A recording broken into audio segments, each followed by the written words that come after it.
Bueno, comenzamos con lo que es un caso clínico. Es una pacientita de 2 años de edad, iniciales ACM, la cual ingresó el día 20 de agosto del 2025, ahora 6 p.m.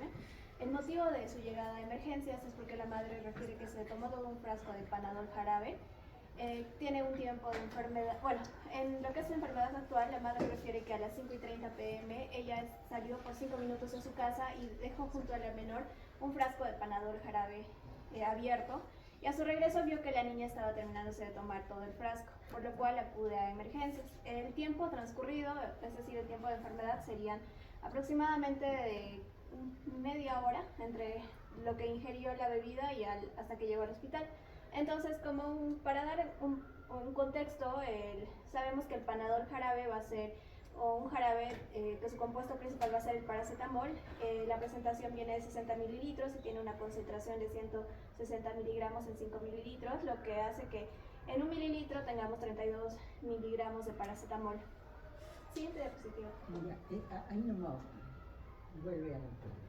Mire, cuando ustedes están con esto, la última intoxicación medicamentosa que tuvimos fue de un paciente que se tomó clorfeniramina, ¿ya? Entonces, ¿qué es lo que hacemos? Primero vemos el frasco. Yo le dije, ¿ha traído usted el frasco? Sí. ¿Cuántos mililitros tiene? 60. Entonces, veo qué concentración tiene. En este caso, 160 miligramos por 5 mililitros. Entonces, ustedes ven cuánto ha tomado del frasco. ¿Cuánto tomó? El frasco en este caso, no podemos decir, no sé si lo tomaste en un caso especial o ya estaba puesto. Ya. Pero si ustedes están viendo, lo que ustedes tienen que ver es cuánto tomó del frasco. Por decir, tomó medio frasco. En el caso que observemos, tomó medio frasco. Entonces eso sería 30 mililitros. 30 mililitros. Entonces pongo 160 miligramos es a 5 mililitros. Y a 5 mililitros. 30 mililitros, ¿cuántos miligramos equivale? ¿Ya? Entonces tienen que sacar la dosis de lo que se ha ingerido. Supongamos que fuera, por eso les digo, la mitad. Entonces hagamos eso. A ver, saca, doctora. Está más en la diapositiva. Entonces, una vez que tengamos eso, vamos a tener, luego hay que dividir ese total entre los kilos de peso del paciente para ver si, y luego tenemos que hacer una búsqueda, ¿no? En internet y ver si este producto al niño ha tomado la dosis tóxica o no. ¿Ya? Pues ese es fundamental en el manejo del paciente. Ya, seguimos. Bueno, se le realiza el examen físico y los datos de importancia acá van a ser el peso. La niña pesa 11.3 kilogramos, tiene una talla de 85 centímetros y sus signos vitales van a ser, tiene una tensión arterial de 91,55 milímetros de mercurio, una frecuencia cardíaca de 112 latidos por minuto, lo cual estaría como que en una ligera taquicardia, ¿no? Una frecuencia respiratoria de 24 y saturación de oxígeno 98. En el examen físico ya por segmentos todo está normal, a nivel de conciencia presenta un Glasgow 15 y todo lo demás está entre los rangos normales. Siguiente diapositiva, por favor. Entonces ahora lo que recordamos nosotros es cuánto es la dosis tóxica de paracetamol, va a ser 150 miligramos kilogramo por día y sacamos cuánto es lo que ingirió la paciente con respecto a su peso, ¿no? Nos sale, realizando los cálculos, que la paciente ingirió 169 miligramos por kilogramo y ahora también ponemos que la dosis tóxica para la paciente sería 1.7 gramos y con lo que la paciente tomó nos sale que ingirió 1.92 gramos. Entonces vemos que está en un rango tóxico, ¿no? Entonces el manejo que se da es la hospitalización en sala de reanimación, un monitoreo continuo, el ABC. También se le administra lo que es el bicarbonato activado, 1 gramo por kilogramo dividido en 110 mililitros de solución salina al 0.9%. Esto por sonda nasogástrica en 20 mililitros. No se debe hacer retorno porque la principal acción del carbón activado es absorber el jarabe que se haya consumido, ¿no?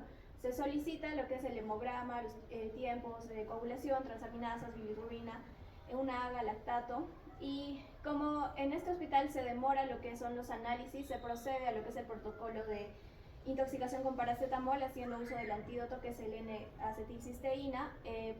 Lo primero que se le administra es una dosis de inicio de 20 miligramos por kilo Esto tiene que estar en entre 20 a 200 mililitros de dextrosa al 5%, y esto es lo que se va a aplicar durante las primeras 4 horas, y ya posteriormente se le va a dar una dosis de continuación con 100 miligramos por kilo en 16 horas, ¿no? Siguiente diapositiva, por favor. Bueno, después de ya unas 2 horas se tienen los resultados de sus análisis. Vamos a ver que presenta una ligera hiperlactatemia. También va a tener una acidosis metabólica con una alcalosis respiratoria. En lo que es el hemograma, todo está dentro de los parámetros normales, y en lo que es para ver la función hepática, también todo está dentro de los parámetros normales, ¿no? Siguiente diapositiva. Sodio, potasio, no lo hicieron. No. Bueno, al día siguiente el primer día que estaba ya en hospitalización, bueno, la paciente lucía con una buena apariencia, toleraba bien la vía oral, no tenía alteración de la conciencia, no tenía dificultad respiratoria, no estaba con oxígeno, no tenía coagulopatía, su función renal estaba conservada, y todo estaba bien. Estaba continuando con la infusión intravenosa de N-acetilcisteína, y ya se encontraría por su última dosis, ¿no? Se le realizó lo que son las pruebas para ver la función hepática, donde vamos a ver ya un ligero aumento de lo que son las transaminasas, en el aspartato aminotransaminasa, y al día siguiente, que ya sería el segundo día de hospitalización, vamos a ver que esta elevación es más evidente, ¿no? Con respecto al día anterior. Entonces, bueno, pero todo lo demás está dentro de los parámetros normales, por lo cual se decide su traslado a hospitalización general, y se le pone con un diagnóstico de intoxicación por acetaminofeno, paracetamol en seguimiento. Siguiente diapositiva, por favor. Bueno, los días siguientes, como el tercer día, los niveles de transaminasas estaban elevados, pero empezaron a disminuir, y al momento de preguntarle a la paciente, al momento de realizarle una exploración, la paciente reaccionaba a lo que es un dolor en el epicondrio derecho a la palpación, pero era leve, y al cuarto día de la hospitalización, todos los parámetros que se le tomaron salieron dentro de los rangos normales. Siguiente diapositiva. Para el quinto día ya de hospitalización, todo también sale dentro de los rangos normales. En este quinto día ya nosotros, como vamos a ver más adelante, ya estaríamos en una fase que estamos pasando, la fase crítica. Y al sexto día también, bueno, ya se le decide dar de alta y con un diagnóstico final de una intoxicación aguda resuelta con N-acetilcisteína, con una evolución favorable. Siguiente diapositiva, por favor. Bueno, entonces, como una breve introducción, los accidentes medicamentosos generalmente no van a ser voluntarios. Antes de eso, doctora, ¿y por qué no le hicieron lavado gástrico? Porque había transcurrido menos de 2 horas de lo que la paciente había consumido, y en el protocolo primero está aplicar carbón activado. El problema, miren, yo les hablo con la realidad. Pueden decir mucho los libros, pero la realidad es otra. Ustedes a ver si en el hospital encuentran carbón activado. No hay. Así que yo no les diría con el protocolo, de repente puede decir eso, pero si ustedes tienen un niño con un cuerpo, en este caso la ingestión de un medicamento, se puede hacer lavado gástrico en niños que han ingerido esto menos de 3 horas, ¿no? Ahora, si pasa las 3 horas, ya no podemos hacer lavado gástrico. Otro problema es, si supongamos tenemos en menos de 3 horas, pero el paciente tiene compromiso de conciencia, está en coma, tampoco le puedo hacer lavado gástrico. ¿Ya? Pero lo que nosotros hacemos es, en menores de 3 horas, les hacemos lavado gástrico, con una sonda orogástrica generalmente, ¿no? Y hasta 1 litro de agua generalmente hasta que el líquido salga claro, ¿no? Y ustedes, que son los que van a hacer generalmente, porque son ustedes los internos, lo que hacen es el colocar la sonda, el hacer el lavado gástrico, siempre también tienen que protegerse, ¿no? Eso les digo eso porque me acuerdo que muy bien una vez mandé a hacer un lavado gástrico a un interno y el paciente se había ingerido órganos fosforados, o sea, plaguicidas. El interno terminó con dolor de cabeza, náuseas, vómitos, ojos rojos. Se había hecho la intoxicación solo por aspiración ¿no? Entonces ustedes tienen que protegerse con una mascarilla, lentes, puede ser que les salte hacia sus ojos, hacia sus mucosas, ¿no? Guantes, ¿no? La protección es muy importante de ustedes. Seguimos. Bueno, decía que este tipo de intoxicaciones a menudo se van a dar en lo que es el hogar, van a ser una causa de emergencia. Generalmente los niños vienen siendo sintomáticos y el tóxico va a ser conocido, y también en la mayoría de casos el pronóstico general es favorable. Y dentro de la familia farmacológica que más se ha visto el mayor porcentaje que causa intoxicaciones medicamentosas van a ser los antipiréticos, seguidos de los psicofármacos. Y tercero ya tenemos a los antitusivos y antigripales, y por cuarto estarían las polimedicamentosas. Siguiente diapositiva.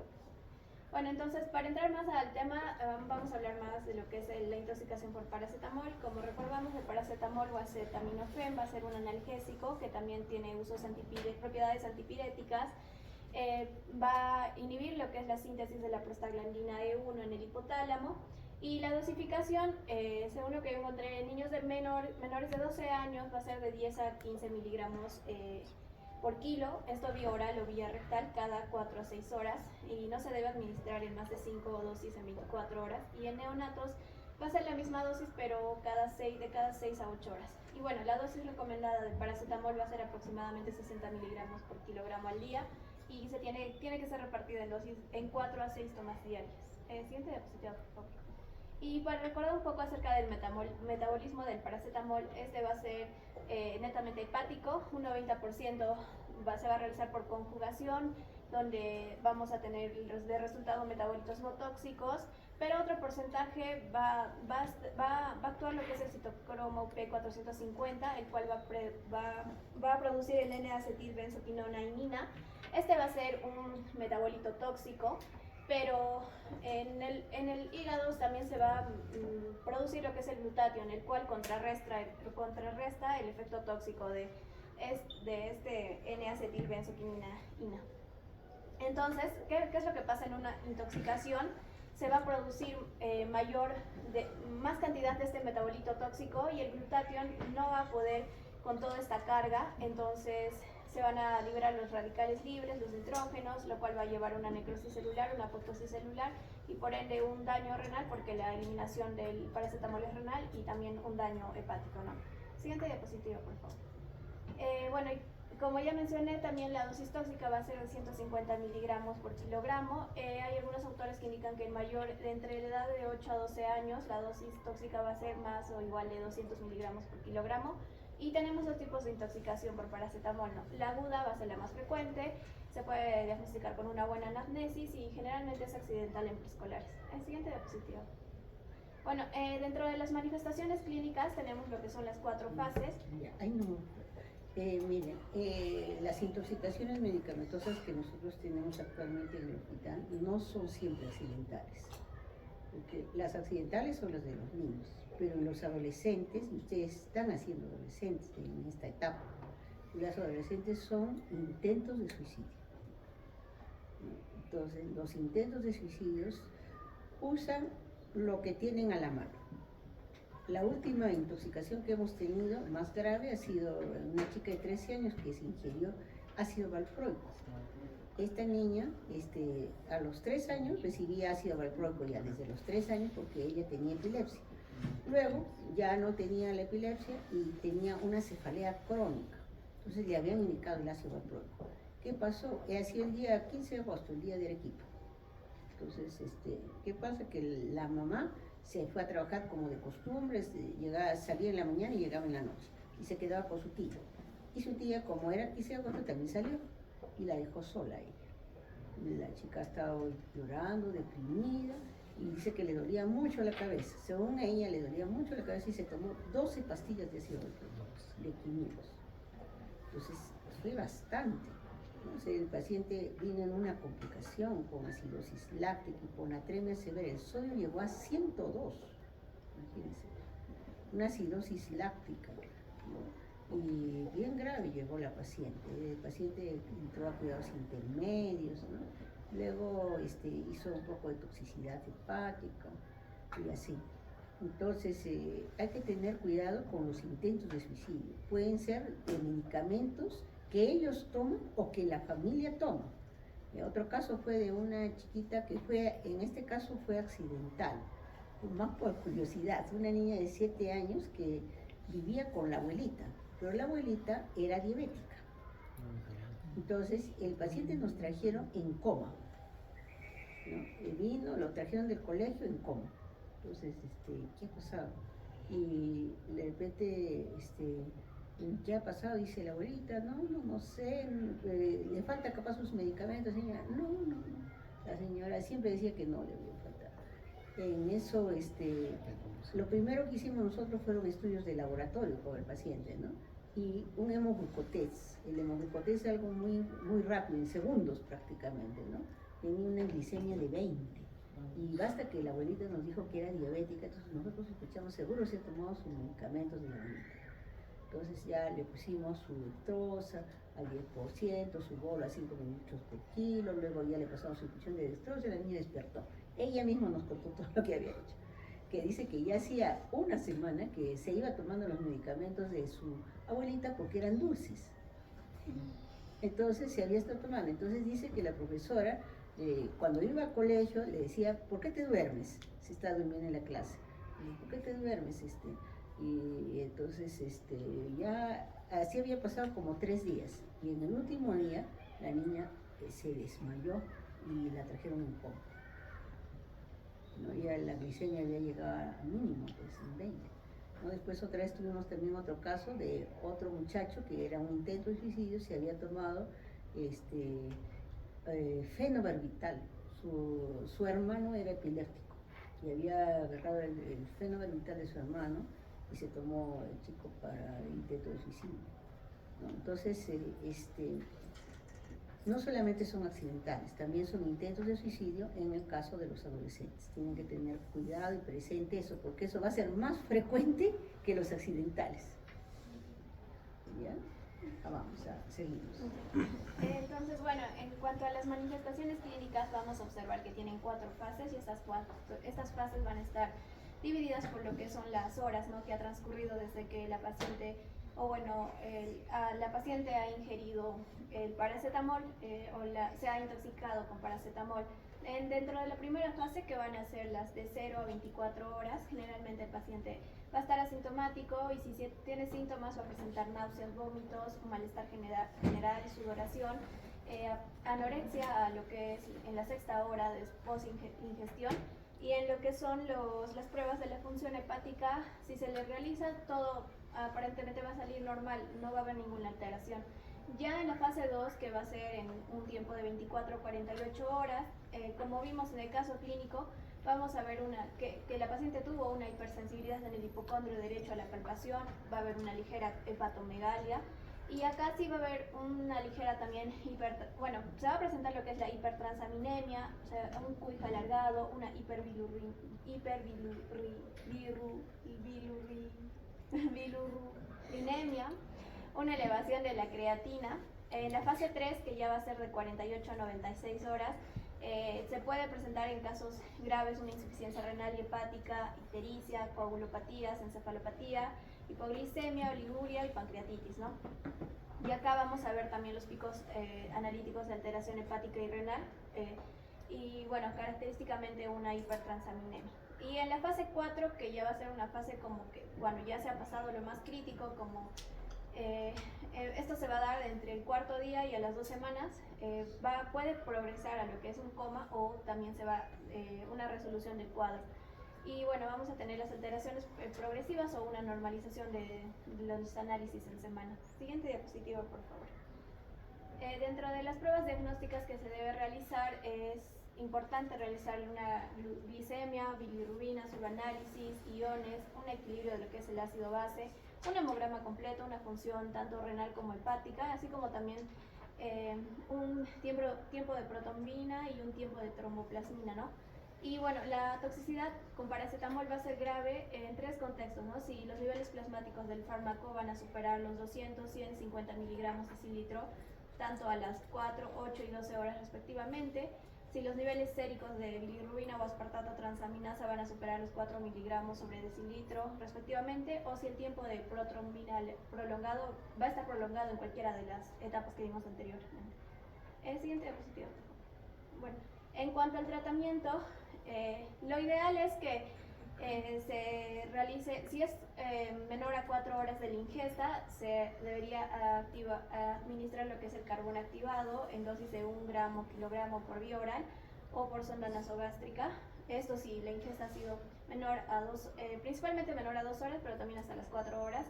Y posteriormente de 4 a 24 horas de ingesta, si es que nosotros llegamos a tener los resultados sobre la concentración sérica del paracetamol, es decir, la paciente llega a emergencias y rápidamente le hacemos los análisis y rápidamente nos dan los resultados, cosa que muchas veces no pasa y los análisis demoran horas, y por eso nosotros recurrimos a lo que es la administración, recurrimos al protocolo protocolo del antídoto del N-acetilcisteína. Pero si nosotros llegáramos a tener los resultados, lo que se utiliza normalmente va a ser un normograma de Ruma. Este va a estar, se va a considerar acá el tiempo de la ingestión del fármaco y la concentración plasmática del medicamento, ¿no? Entonces vamos a ver que si de 4 a 24 horas de ingesta va a ser necesario evaluar los niveles de paracetamol en el organismo, y ya cuando estemos entre 8 a 24 horas post ingesta recién comenzaríamos el N-acetilcisteína. Sí, siguiente diapositiva. Y bueno, el N-acetilcisteína va a ser el antídoto específico para lo que es la intoxicación con paracetamol, porque este va a ser un precursor del glutatión. Como dosis inicial vamos a tener 200 miligramos por kilogramo en 200 a 500 mililitros de dextrosa al 5%, esto durante 4 horas, y ya para una dosis de mantenimiento usamos una dosis de 100 miligramos kilogramo en 16 horas, ¿no? Esta es cuando el N-acetilcisteína va a ser vía intravenosa, y si vemos necesario se puede repetir hasta de 100 a 200 miligramos por kilogramo. En el caso de que nosotros no contemos con N-acetilcisteína intravenosa, podría usarse también que es el por vía oral. Este va a ser menos eficaz y se tiene que usar con una dosis de carga de 140 miligramos sobre kilo. Luego se aplica una dosis también de 70 miligramos kilo cada 4 horas, y en total tenemos que llegar a 17 dosis, ¿no? Esto lo podemos dar en una solución al 5% o con un jugo con un refresco, y no se aconseja que se administre junto al carbón activado porque va a disminuir la absorción. Otros autores también nos hablan acerca del uso de la metionina. Va a ser una alternativa en intoxicaciones graves. Se va a dar una dosis de 2.5 gramos vía oral cada 4 horas por 4 dosis, y este lo que va a hacer es favorecer la síntesis de glutatión. Siguiente diapositiva. En el caso de lo que es la intoxicación por barbitúricos, principalmente se va a ver en niños epilépticos o en adolescentes que tengan familia con esta medicación o que ellos mismos tomen esta medicación, ¿no? Bueno, para recordar, los barbitúricos lo que van a hacer, van a actuar en los receptores GABA, en los receptores del ácido gamma aminobutírico, los cuales van a disminuir la excitabilidad neuronal, van a bloquear los canales de sodio y de calcio, así como también van a inhibir la liberación de neurotransmisores dependientes del calcio. Entre sus dosis tóxicas vamos a tener que el fenobarbital, dosis mayores a 10 miligramos sobre decilitro, niveles séricos van a ser letales, ¿no? Siguiente diapositiva. Dentro de su clínica, principalmente va a estar relacionado a una depresión del sistema nervioso central, una depresión respiratoria, y en casos graves puede llegar a hipotensión y a shock con o sin insuficiencia renal. En tratamiento, bueno, va a depender con la gravedad, dosis dependiente. Lo principal es dar el soporte porque este no va a tener un antídoto en específico. Se realiza una descontaminación a través de un lavado gástrico, también aplicación de carbón activado. También se utiliza lo que es la diuresis alcalina forzada con manitol y bicarbonato de sodio. Y en caso ya del tratamiento de shock, podríamos requerir de asistencia respiratoria, ¿no? Y en casos refractarios, el paciente se puede beneficiar de lo que es una hemodiálisis peritoneal o una hemoperfusión. Siguiente diapositiva. Y bueno, en la intoxicación por antidiabéticos vamos a tener que la principal y la más grave va a ser la intoxicación por sulfonilurias. Este grupo farmacológico va a pertenecer a lo que son one pill can kill, que significa que a dosis pequeñas pueden ser muy letal, incluso pueden llegar a la muerte. Entonces, para recordar un poco el mecanismo de las sulfonilurias, van a bloquear lo que son los canales de calcio en las células ATP sensibles, esto principalmente en la membrana de las células beta del páncreas, lo cual va a aumentar el potasio intracelular y nos va a llevar a una despolarización y el calcio va a entrar a la célula, perdón. Entonces, vamos a tener lo que es una activación del sistema secretor de insulina, por ende se va a aumentar la insulina endógena y nos va a llevar a lo que es una hipoglicemia secundaria. Siguiente diapositiva.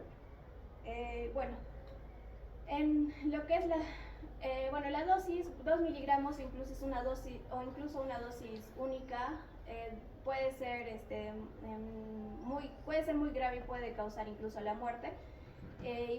La clínica se va a basar en 3 contextos, como es la hipoglucemia sintomática en caso de sobredosis, es en caso también de que se haya usado ya previamente como uso terapéutico, o en pacientes que hayan sido asintomáticos pero hayan tenido una exposición aguda. Y bueno, entre los síntomas vamos a tener los neuroglucopénicos, que en la mayoría es confusión 83%, cambios de la personalidad 64%, mareos, hemiparesia, dificultad para hablar, convulsiones y coma. En niños y lactantes, como ellos no nos van a poder indicar muchas cosas, lo que podemos observar es irritabilidad, la letargia, una conducta normal, las convulsiones y en casos graves el coma. Y bueno, también podremos observar lo que son los síntomas autonómicos por epinefrina, que serían el mayor porcentaje de la diaforesis. Siguiente diapositiva. Para el diagnóstico es muy importante realizar un hemoglucotest inmediato. Ya si requerimos de más sería una glucemia venosa, iones, creatinina. También una toxicología para ver si hay otros fármacos que estén interactuando. También un EKG. Y bueno, también es importante hacer una buena anamnesis y preguntar, bueno, si es que tenemos la información, la cantidad ingerida, el tiempo, si consume otros fármacos, entre los principales, ¿no? Para el tratamiento vamos a basarnos en lo que es el nivel de glucemia. Si tenemos una glucemia menor a 60, vamos a tener que realizar, en caso de sobredosis accidental, se administra lo que es un bolo de glucosa intravenosa a 0.5 a 1 gramos sobre kilo. Y si es uso habitual de medicamentos, lo que podemos hacer es la misma dosis pero con una dieta rica en calorías. En lo que es la sobredosis accidental también se puede hacer uso de lo que es un opteotride, que es un fármaco que va a inhibir la producción de la insulina. Y si no tenemos respuesta a esto, lo que podemos hacer es volver a administrar un bolo de glucosa intravenosa 0.5 a 1 gramos kilogramo, y también el octreotide si es que no se había administrado. Pero si vamos a tener buena respuesta, lo que debemos realizar es una observación de 24 horas con controles de la glucemia, retirar las sulfonilurias si estos se usaban en el tratamiento, iniciar una dieta rica en calorías, y bueno, también se puede hacer uso del carbón activado, pero este va a ser más eficaz si la dosis, si la ingesta fue menor a 2 horas, y no se debe administrar en pacientes inconscientes o que han pasado mayor a 2 horas. Siguiente diapositiva. Ya, hasta ahí nomás, doctora. Importante reconocer los signos, ¿no? En un coma hipoglicémico, cuando usted se encuentra un paciente en coma, mire, en los 2 casos que yo he visto, tanto de barbitúricos como el coma hipoglicémico, ¿cómo están las pupilas? No has dicho eso, esa parte es bien importante. ¿Cómo están las pupilas en el coma hipoglicémico?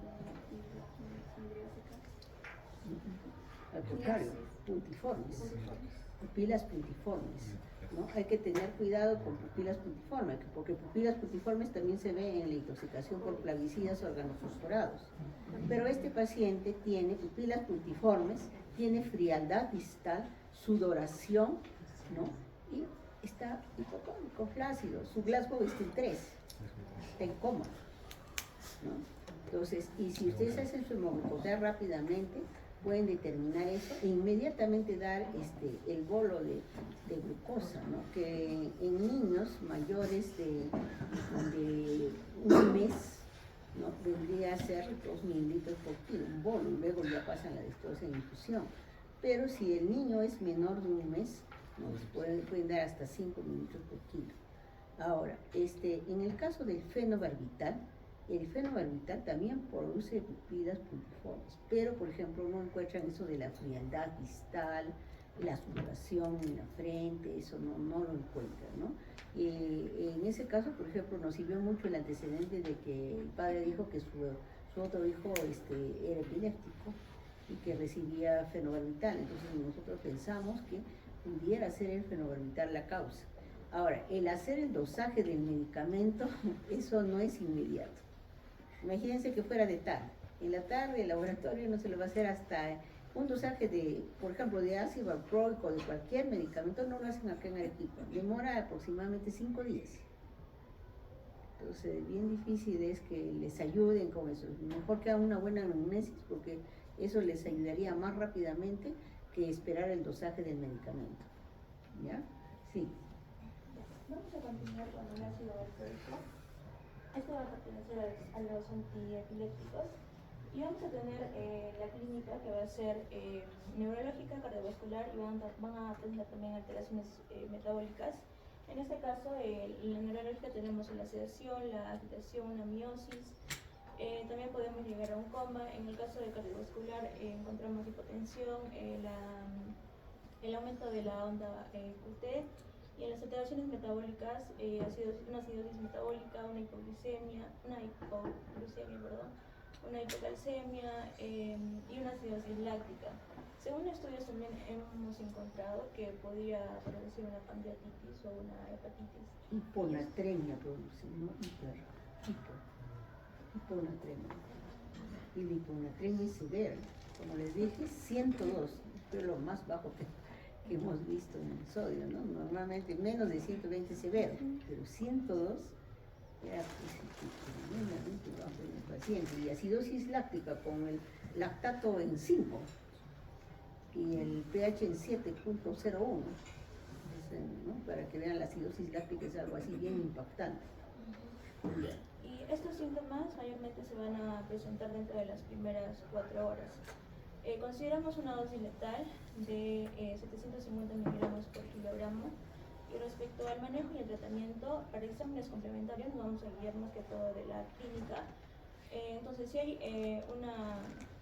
presentamos una clínica cardiovascular, por ejemplo, el aumento de la onda QT, vamos a pedir un electrocardiograma y una monitorización cardíaca, también un hemograma, el TP, el TPT, la gasometría, la glucosa, urea, creatinina, función renal, el ácido láctico, también por la acidosis láctica, el amonio, porque va a haber una hiperamonemia, y los niveles plasmáticos al inicio, ¿no? Y luego se van a pedir cada 2 a 3 horas. Y en este caso vamos a usar el carbón activado, todavía no usamos la L-carnitina, que va a ser su antídoto. Usamos el carbón activado sobre todo en pacientes que tengan la vía aérea estable o se encuentre protegida. La dosis va a ser de 1 gramo por kilogramo y se da más que todo cuando ha sido 2 horas antes de haber tenido la ingesta. En el caso del antídoto, que es la L-carnitina, se va a dar más que todo en ingestas mayores de 200 miligramos por kilogramo o de 750 miligramos, que entraría ahí. Vamos a encontrar también aquí las manifestaciones de encefalopatía como coma u otras. Ahí aplicamos la L-carnitina en hepatotoxicidad, acidosis metabólica, cuando hay concentraciones elevadas, como ya mencioné, sobre todo cuando vamos a presenciar la hiperamonemia, porque va a haber un aumento del amonio en sangre. También, la dosis va a ser de 100 miligramos por kilogramo intravenosa en 30 minutos y la dosis máxima va a ser de 6 miligramos. Luego podemos continuar con el mantenimiento, que va a ser de 15 miligramos por kilogramo intravenoso y luego cada 4 horas, y el máximo va a ser de 3 gramos por dosis. Continuamos con las benzodiazepinas. En este caso vamos a tener a una de las más comunes, que va a ser el diazepam. Luego continuamos con el alprazolam y el clonazepam. Consideramos una dosis tóxica cuando va a superar a la 5 veces la dosis terapéutica. En este caso sería en el diazepam 0.5,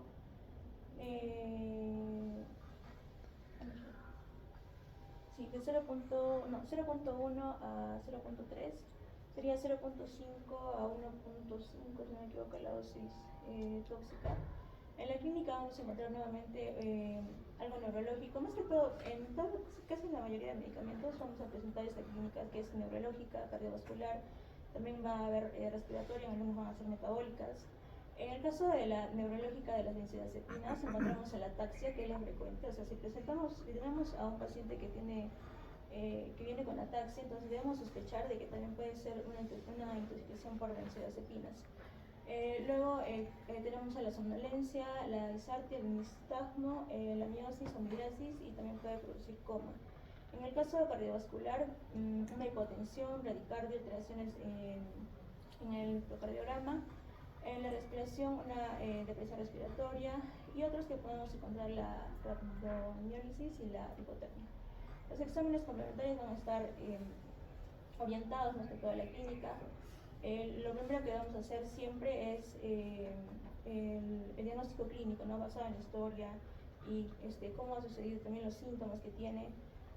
Aquí podemos pedir una gasometría, sobre todo para los pacientes con una depresión neurológica, el electrocardiograma para poder descartar unas arritmias y un QT prolongado en el caso que haya un síntoma cardiovascular. Y respecto al tratamiento, vamos a tener unas medidas de soporte y monitorización, el ABC. También podemos hacer el carbón activado siempre 2 horas antes o sea, que no pasen las 2 horas, pero bueno, la doctora comentó que eso hasta 3 horas, ¿verdad? Luego tenemos el antídoto, que en este caso va a ser el flumazenil, de 0.01 miligramos por kilogramo en 30 segundos. Y sobre todo se va a indicar a pacientes cuando no va a funcionar las medidas de soporte.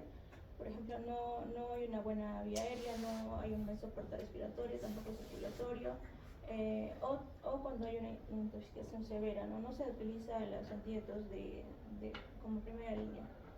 Y no se recomienda aquí el lavado gástrico ni la inducción a vómito por un riesgo de aspiración.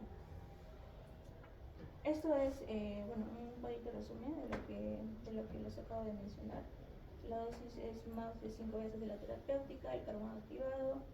Si es que aún continúa con los síntomas, se va a ingresar hasta que disminuyen los síntomas. En el caso de las medidas de ABC ineficaces, como les mencioné, ya les usamos el flumazenil. El que nosotros más vemos de las benzodiazepinas es el clonazepam. Es el de mayor uso ahorita, ¿no? De vía oral. Y generalmente a veces lo usan los padres, o a veces también son pacientes con problemas de depresión o trastornos del sueño, ¿no? Adolescentes que toman eso. Y entonces se toman sus pastillas, porque en pacientes que son con problemas psiquiátricos, o sea, que tienen problemas de trastorno de depresión, problemas de ansiedad y que toman estos medicamentos, la medicación debe ser controlada. ¿Qué significa una medicación controlada? Significa que los padres guardan bajo llave la medicación y solo dan la medicación por días en un pastillero. O sea, de tal manera que el paciente no tiene toda la medicación a la mano, ¿no? ¿Por qué? Porque especialmente, miren, en un seguro social da una medicación para 3 meses. Imagínense la cantidad de clonazepam que hubiera en casa. Es para que el paciente se muera, ¿no? Entonces, si es que él lo tendría, por eso les digo, tiene que estar bajo llave. Entonces, eso es bien importante. Cuando den la medicación de ese tipo, tienen que advertir a los padres que eso puede suceder, ya sea accidentalmente o por intento de suicidio, que esa medicación no puede estar a mano de los niños ni de los adolescentes, tiene que estar bajo llave, es una medicación supervisada. Lo mejor es prevenir antes que ustedes tengan que hacer todo el tratamiento, ¿no? Seguimos. Continuamos con el ibuprofeno. En este caso es el inhibidor de COX-1 y COX-2. Dentro de, bueno, encontramos en los ácidos aritropiónicos, que aquí van a estar el ibuprofeno, el naproxeno, el fenoprofeno, entre otros, ¿no? Los síntomas más comunes que vamos a encontrar, sobre todo en AINES, va a ser la cefalea, tinnitus, la somnolencia, los vómitos, el dolor abdominal, que va a ser la epigastralgia. Y esto también puede llegar a ser asintomático, pero esto más que todo se va a dar cuando hay dosis bajas, que en un momento les voy a mostrar. La toxicidad severa la consideramos como mayor a 400 miligramos por kilogramo.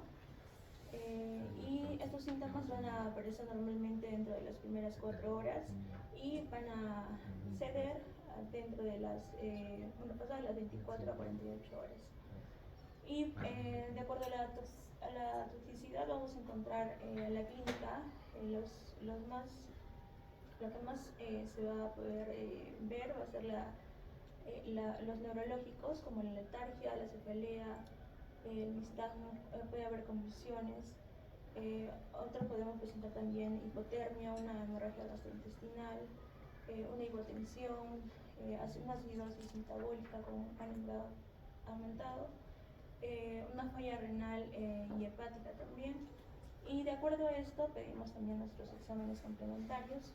En el caso de los pacientes asintomáticos vamos a pedir una función renal y hepática, y en el caso de los pacientes sintomáticos solicitamos un hemograma en el caso de que tal vez pueda haber una hemorragia interna y pueda producir una anemia.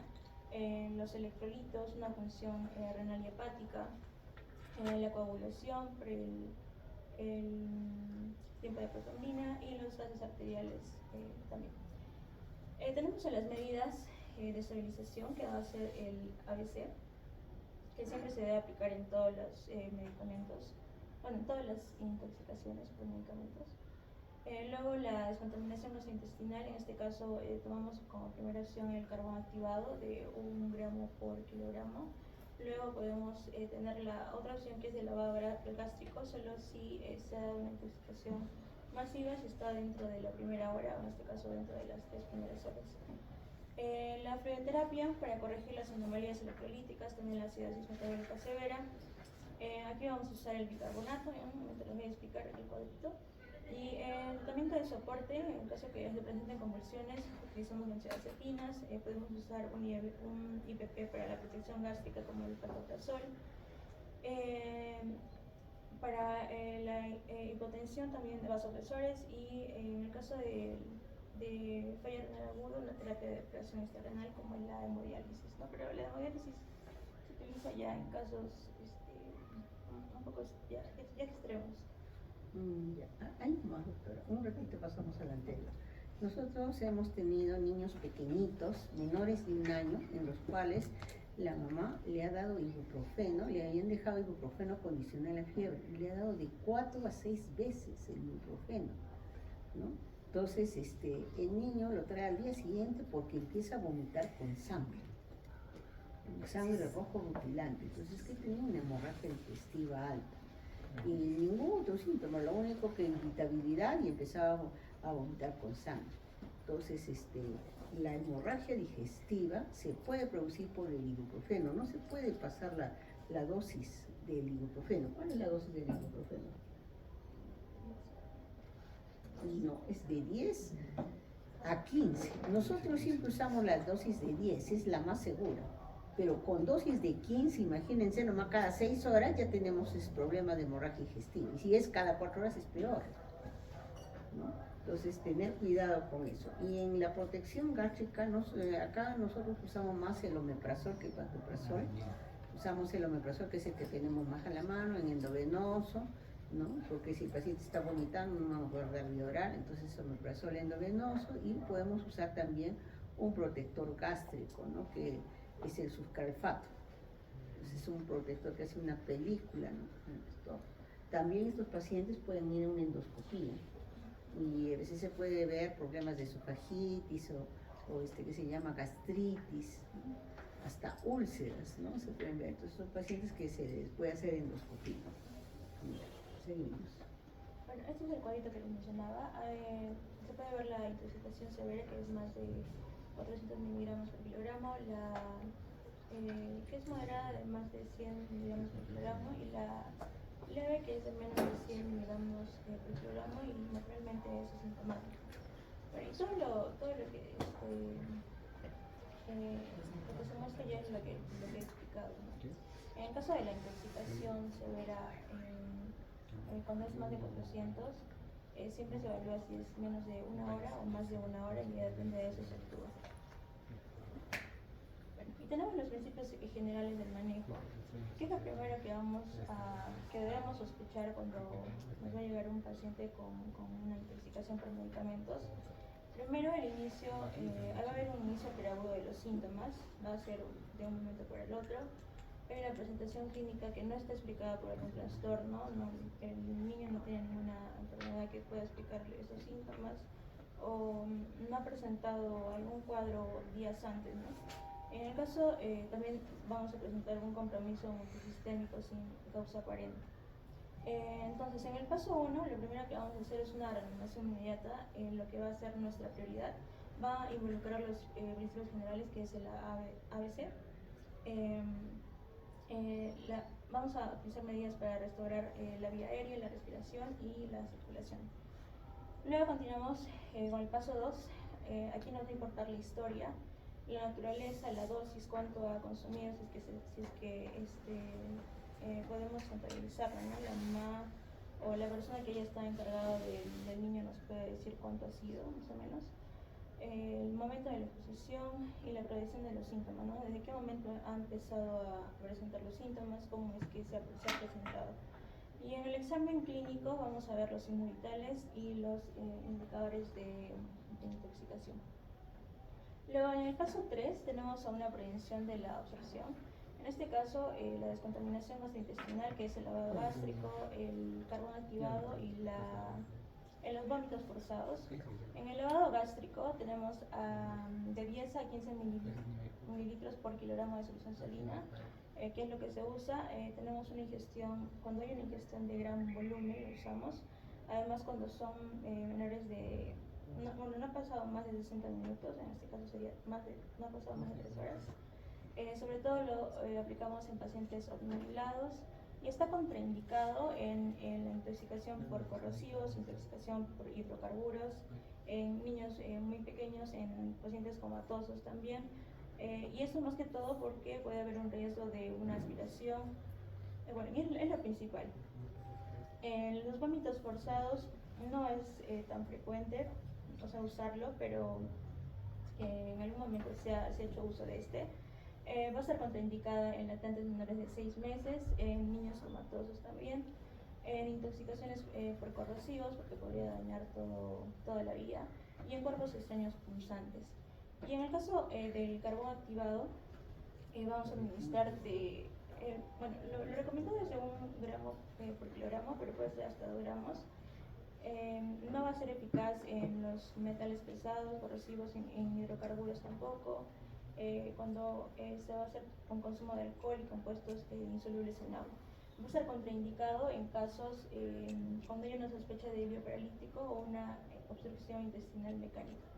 Otros que tenemos es la descontaminación ocular y la descontaminación cutánea, que más que todo se va a hacer con los lavados, no más que todo con agua, que va a ser lo primero que tenemos que hacer. En el paso 4 vamos a tener a las medidas para facilitar la excreción renal. En este caso, la diuresis forzada con furosemida intravenosa de 1 a 2 miligramos por kilogramo con gran ingesta de agua. También se puede hacer una modificación del pH urinario, la alcalinización urinaria con carbonato y la acidificación urinaria, que ya no está recomendada porque puede provocar una, si no me equivoco, una hiperglicemia, si no me equivoco. Y en este caso se usaba el cloruro de amonio. También tenemos el hemodiálisis, que solamente se va a usar en casos graves, como ya había mencionado. Está contraindicado en intoxicaciones por antihistamínicos, alcaloides de belladona y en opiáceos. Luego, en el paso 5 tenemos a los antídotos específicos, que va a ser de acuerdo a cada medicamento. En este caso tenemos a los antídotos fisiológicos, a los químicos y a los físicos, que van a actuar de diferente manera.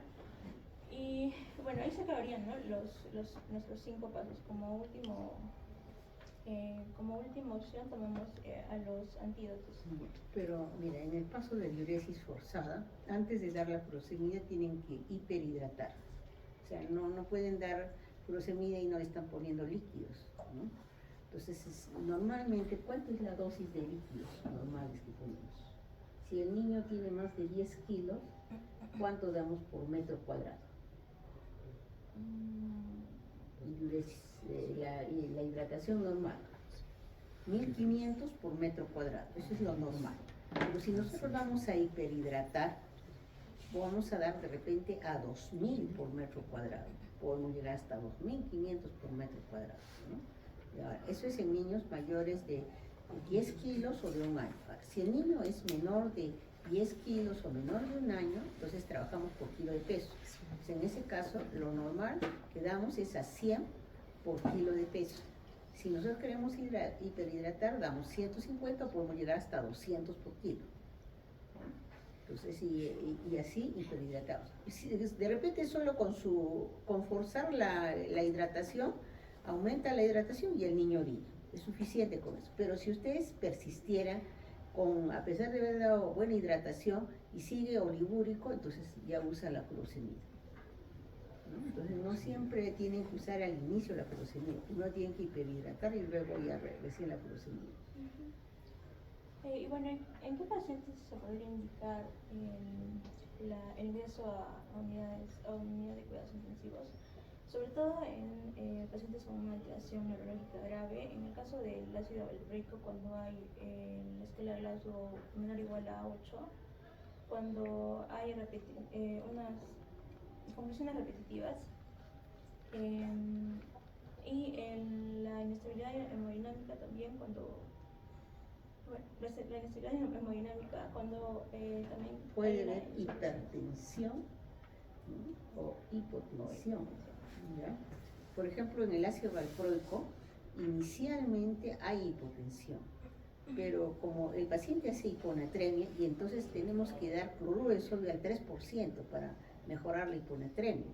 Entonces damos, como decir, un sodio excesivo, entonces la presión aumenta y también nos vamos al problema de hipertensión. Por eso estos pacientes no pueden ser manejados en una sala de hospitalización común, tienen que estar monitorizados. Lo ideal es que estén en una unidad de cuidados intermedios, y si hay compromiso neurológico o está en coma, mejor es en una unidad de cuidados intensivos, porque el paciente puede hacer paro en cualquier momento y tienen que hacer ventilación mecánica, y eso no lo van a poder hacer en una unidad de cuidados intermedios, ¿no? En insuficiencia respiratoria, cuando el paciente va a necesitar una ventilación mecánica, en el caso de la falla multiorgánica, cuando no están afectados otros órganos, en este caso puede ser renal y hepático, que es lo más común, y en ingesta de sustancias potencialmente letales o en dosis tóxicas desconocidas. Aquí podríamos estar indicando al ácido valproico, que tiene más de 750, y en el ibuprofeno, que es grave, de más de 400 miligramos. Y eso es todo. Muy bien.